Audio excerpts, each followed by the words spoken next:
Hey, music is a big deal in the church today. It always has been. And I've observed over the last few years these transitions where people seem to be drawn to things that are they would consider more current, more progressive.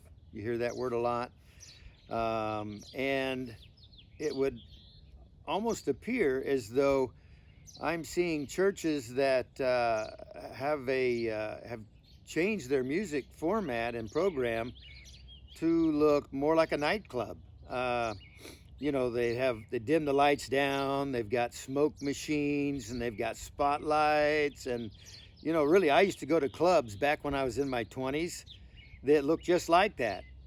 And I guess because they feel like they're using words, about Jesus, that makes it right, makes it okay, makes it cool, makes it hip, something like that. I want to relate an experience to you that I had when I was a young boy. I lived in the state of New Jersey. My mom took us to a little church in a small town, and it was very conservative when we got there.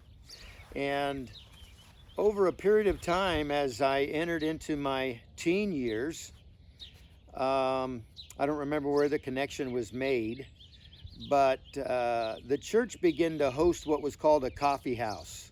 On Friday nights, they called it coffee house. On Sunday, it was the traditional church service. But on Friday night, they would bring in musicians. They called themselves Jesus rock bands, things like this. And I noticed some things. I noticed changes. I noticed the influences that were coming into the church and the draw from the outside of those that came in. It wasn't for a conversion experience.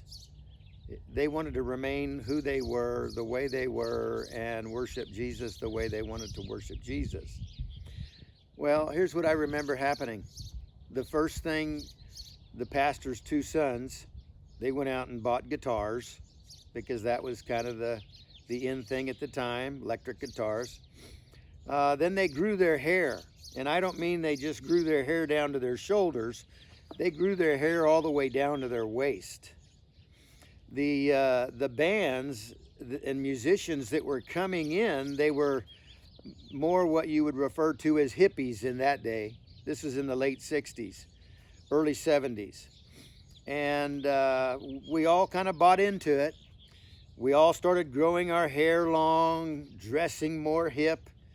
And one time we even got on a bus and we went to New York City. We went to Madison Square Garden for what they called a Jesus rock concert.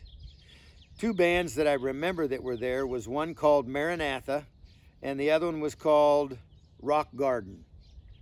And it was rock music with Jesus lyrics. And it changed the atmosphere in the church so much.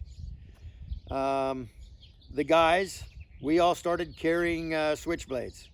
This was during the time of Nicky Cruz and The Cross and the Switchblade being a popular book he wrote. And I never forgot the night an ambulance came to the church because there was a young lady from the school that I went to, the high school that I went to, that was found in the back of the church, behind the church, passed out because she'd been smoking hash. And these were the kind of things that were happening at the church, sometimes behind the church. And it brought such a change and an influence into the body. And we thought we were being progressive,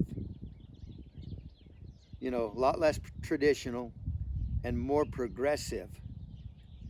The end result of that was I bought a guitar. I was asked to try out to play in a rock and roll band, sing and play guitar. And I did. And so I got into that band, ended up playing at my school, things like this. But it led me away from the church. It led me away from the kingdom of God. And it would be 10 or 12 years before I'd ever make my way back. I think it's important to consider when we open up our hearts, our mind, and our spirit to influences that are being called progressive, especially under the banner of music. Thank you for listening.